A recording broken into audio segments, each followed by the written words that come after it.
Yes, welcome back to the continuation of the open circulatory system. And we have said that this system is majorly found in insects. And insect is just a small class under what we call a phylum that we call Arthropoda. Now, also things like snails, they have an open system. Now, in an open system, we have said that there are no vessels, blood vessels, but what we have are the body cavities, and then we have the heart. So the heart pumps the transporting fluid, which is the hemolymph, directly to the body cavities. So the transportation is from the body, that is through the cavities, then back to the heart. From the heart to the body cavities. That's what we have. Now, like here, you can see in an open system, it is from the heart to the body cavities. And these body cavities, you can see these small dots, shows openings within the body. Now, we move on. Then we have what is called the closed system. In a closed system, the transporting fluid, and that transporting fluid which is in the closed system is called the blood. So in the closed system, we have the transporting fluid called the blood is conveyed in blood vessels. So this is where we have arteries, capillaries, and veins. Arteries, capillaries, and veins. As you can see from this video, this is the heart, and these are the blood vessels. Those are the blood vessels. You can see the heart pumping. It is a pumping mechanism that pumps blood towards the different parts of the body. The blue ones, the red ones are the arteries. This bright red. And the blue ones, dark blue ones shows the veins. And then we have the capillaries. So we have the heart, we have the arteries, and then we have the veins. That is the transport system, which is referred to as the closed circulatory system. The closed circulatory system. Now, so in the closed system, there is the heart. We have the veins carrying deoxygenated blood. Then we have the arteries carrying oxygenated blood. So blood from the heart flows through the arteries. Blood from the body flows through the veins. So we have the blood vessels, we have the heart, then we have the blood itself, the closed system.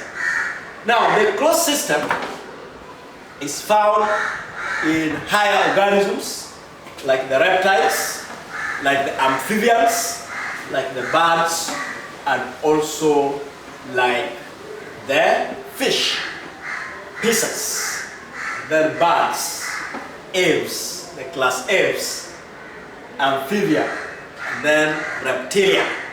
Those ones, they have the closed circulatory system. So again, we have the annelids where we have the earthworms, and you can see the coral.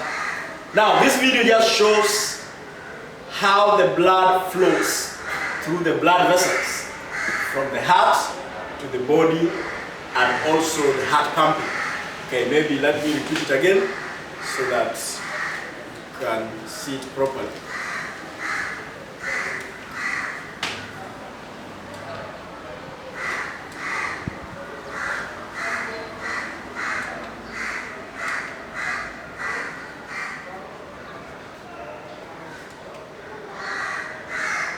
So I've missed the video, but you can continue. You can continue. Yes. So we have the heart. We have the blood flowing through the heart. And then we have the capillaries and the body tissues and the blood vessels. So in an open circulatory system, we are going to look at the example of a cockroach. Now, a cockroach has an open system which consists of the heart, and the heart is found on the upper part, the dorsal part. Dorsal means the back. Like a cockroach normally walks on the 4-6 limbs. So normally the upper part, which we call the back of the cockroach, is the dorsal part. That's where we have the heart. And then there is also the hemocoel, which is the body cavity. So we are saying that a cockroach has the heart. That's the heart. It has the openings within the body. You can see we have 3. 1, 2, 3. Those openings we call them hemocoel, body cavities, or sinuses.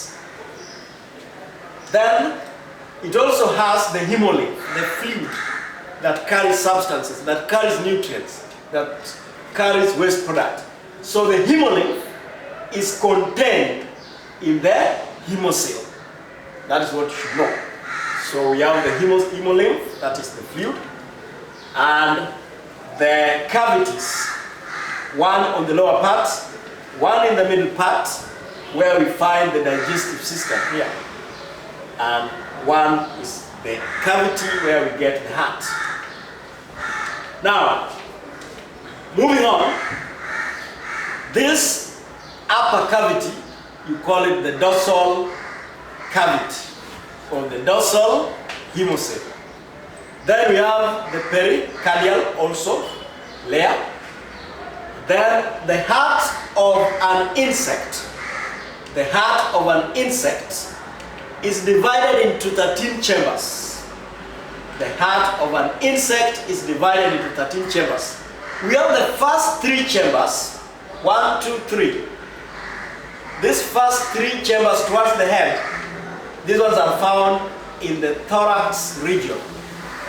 And then we have the remaining 10 chambers are found in the abdomen region. So the insects, they have a 13-chambered heart, 3 in the thorax region, and the 10 in the abdominal region. Now, the heart is held by muscles. You can see the muscles that we call ciliary muscles. And towards the head region, there's an opening which we call the aorta. We have the aorta here, which is the opening towards the head. And in the head, we also have cavities to supply the hemolymph to the head region. So we have the head, you can see the aorta supplying blood, the hemolymph to the head region. So these are the alveolar muscles that hold the heart of an insect. Now, so the transporting fluid is called the hemolymph, and the hemolymph flows through the hemocoel. Now, the hemolymph does not have white cells. No, the hemolymph does not have red blood cells. So the hemolymph is not red in color. It is colorless because it lacks red blood cells. But it contains the white blood cells. The red blood cells are not there since the hemolymph does not transport oxygen or carbon dioxide. It does not transport oxygen or carbon dioxide. But in an insect, transportation of oxygen and carbon dioxide occurs in what is called the tracheal system. So this is the system that transports oxygen and carbon dioxide. On an insect, we have openings. These openings, we call them spiracles. The spiracles open directly into the body through the trachea. So air diffuses into the body of an insect directly. Air is not transported in the hemolymph. That is why the hemolymph does not have red blood cells. So this is the system that transports air within an insect. We have the spiracles, which opens into trachea, and then trachea divides into tracheals, which supplies oxygen to the body tissues and also removes CO2 directly from the body of an insect. So CO2 will diffuse into the tracheals, from the tracheals into the trachea, and then comes out through the spiracle. That is why an insect does not have red blood cells. Now, so we have talked of the heart having 13 chambers, 3 in the thorax and 10 in the abdomen. And then the heart has small openings that we call ostia, or we call them ostium. The blood gets into the heart, that's the hemolymph gets into the heart through the ostia when it is one, ostium when it is one, and ostia when they are many. Each chamber has an ostium, and the ostia contains what? Valves to prevent the backflow of the hemolymph. So let us conclude there and leave it there and meet next time. Thank you for listening.